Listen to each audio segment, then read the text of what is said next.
औज़ुबिल्लाहिमिनश्शैतानिर्रजीम बिस्मिल्लाहिर्रहमानिर्रहीम। सेती कह रही है अपनी माँ को, कहती है नू लाल जई अंदर गते आई, परख बाहरा लाल वंजावनी है। तेरी ए फलेलड़ी पद्मनी सी, वाओ लैन खनू तू गवावनी है। ए फुल गुलाब दा गत अंदर, ए फुल गुलाब दा गत अंदर, पई दुखड़े नाल सकावनी है। अठे पैर ही ताड़ के विच कोठे, अंदर पत्थर पाना दे पई वंजावनी है।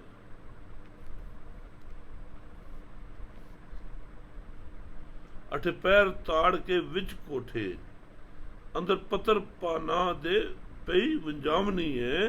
वारस दी सियालां दी मारनी है, दस आप नु कौन सदावनी। सेती कहती है तूने लाल जैसी बहू को अंदर कैद कर रखा है। ये अपनी माँ को कह रही है, तूने लाल जैसी बहू को अंदर कैद कर रखा है, परख के बगैर तू लाल गंवा रही है। तेरी ये फलैली बहू पद्मनी सी, और तू इसे ख्वाखोरी का मौका दिए बगैर ज़ाया कर रही है।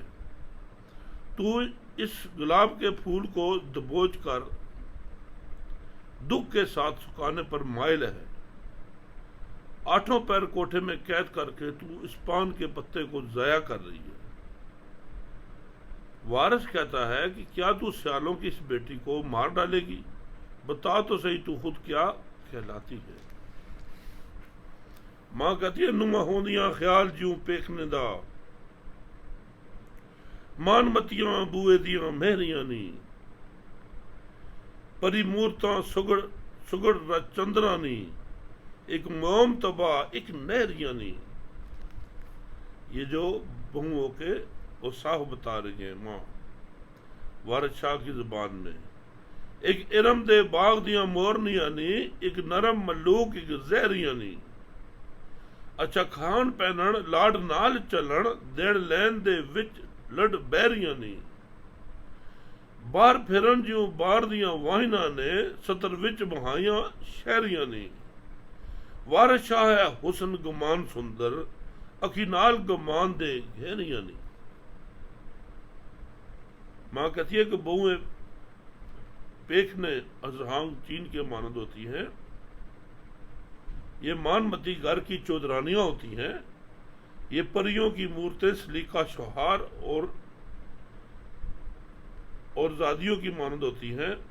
शहार और राउजादियों की मानद होती हैं। बोगज नरम तबा और बोगज गुस्ताख बाज जो है वो नरम तबा और बाज गुस्ताख होती है।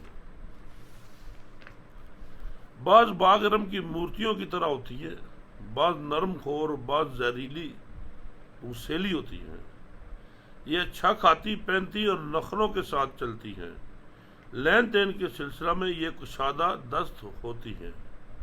ये वाइनों की तरह बाहर फिरती हैं। इन्हें तो शहरियों ने सतर में बैठा लिया है। वारिस शाह हुस्न और गुरूर के बायस इसकी आंखें गहरी हैं। फिर सेती जवाब देती है, जाए मंजियों उठ के किवें टिलके, हड पैर हलाई के चुस्त होवे।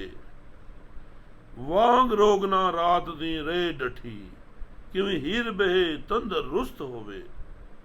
ये भी बड़ा अजाब है मां प्यो नू दी बुए उत्ते सुस्त होवे। वारिस शाह मियां क्यों ना हीर बोले, सैती जियां जी। वारिस शाह मियां क्यों ना हीर बोले, सैती जियां दी जे नू पुश्त होवे। अभी सैती उसका साथ दे रही है हीर का। कहती है ये चरपाई से उठकर जाए और चहलकदमी करे तो इसके हाथ पांव चुस्त हो। मरीजों की तरह दिन रात गिरी रहती है। हीर कैसे उठकर बैठे और तंदुरुस्त हो। जिसकी बहू बेटी सुस्त हो उसके वालिदैन के लिए बहुत बड़ा अजाब होता है। वारिस शाह मियां हीर क्यों ना बोले, जब कैसे सहती है सुनकी पुश्त पनाई हासिल हो।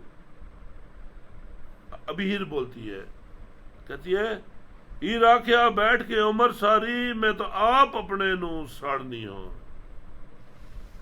मता बाग गया मेरा जीव खिले अंत ए भी पाड़ ना पाड़नी हां पई रोनिया करम में अपने नू कुछ किसे दा नहीं वगाड़निया वर शामिया तकदीर आखे वेखो नवा में खेल उसारनिया।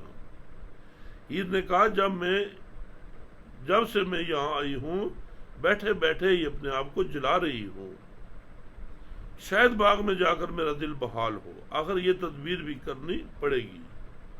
मैं अपनी किस्मत को रो रही हूं, किसी का क्या बिगाड़ती हूं।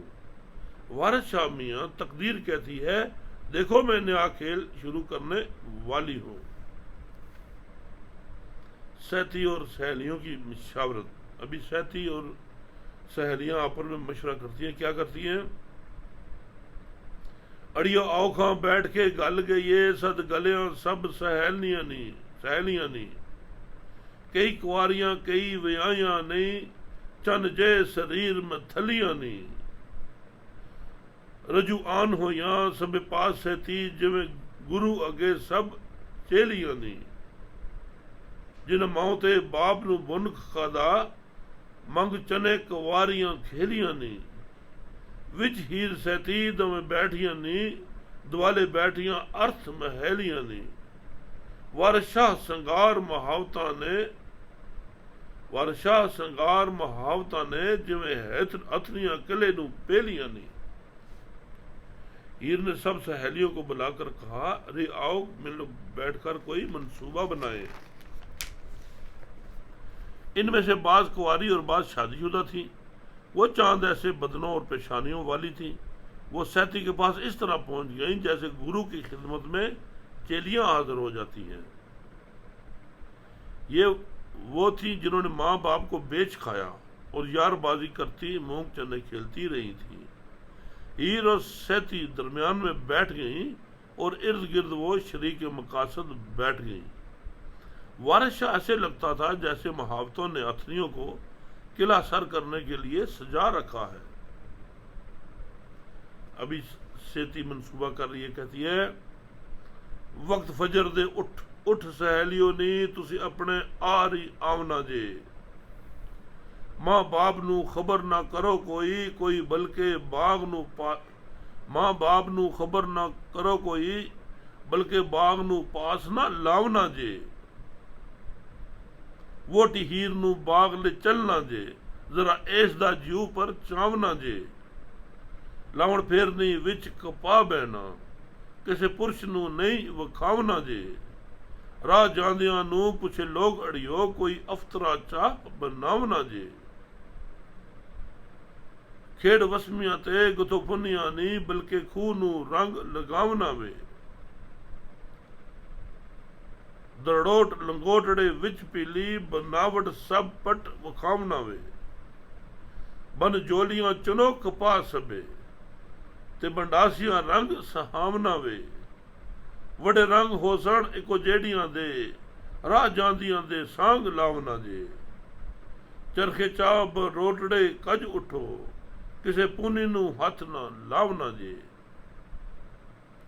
मंजियों उठदियां सब ने आ जाना एक दूई नू सद लियावना जे वारिस शाह मियां एओ अर्थ होया सबना अजू दे फले नू आवना जे।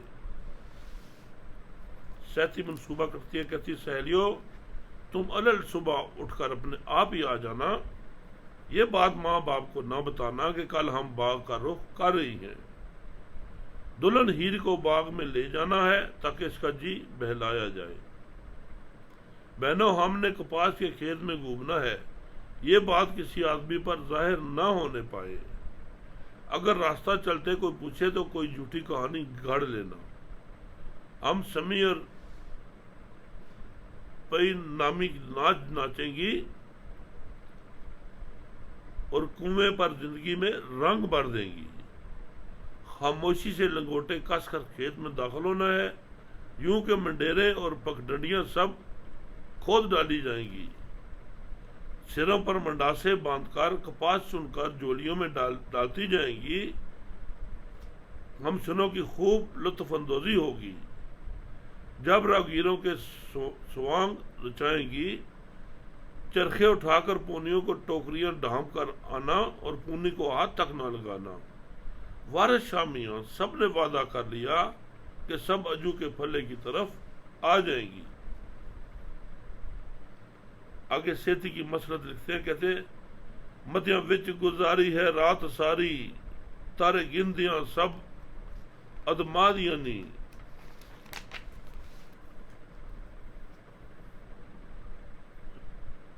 गरड़े पाउंदियां गंबरियां मारदियां सन, जियां होण मटियारां दियां वादियां नी। नखरेलियां एक नक तोड़ना सन, एक बोलियां सदियां सादियां नी। नखरेलियां एक नक तोड़ना सन, एक बोलियां सिदियां सादियां नी। एक नेक बख्तां एक बेजुबाना, एक नचनियां ते माल जादियां नी। उनकी किस्में बता रहे हैं। रात मंसूबा साथी में गुजर गई, शहवतज़दा लड़कियां तारे गिनती रहीं। जिस तरह के मुटियारों की आदत होती है कि वो गदा और गंबर नाचती हैं।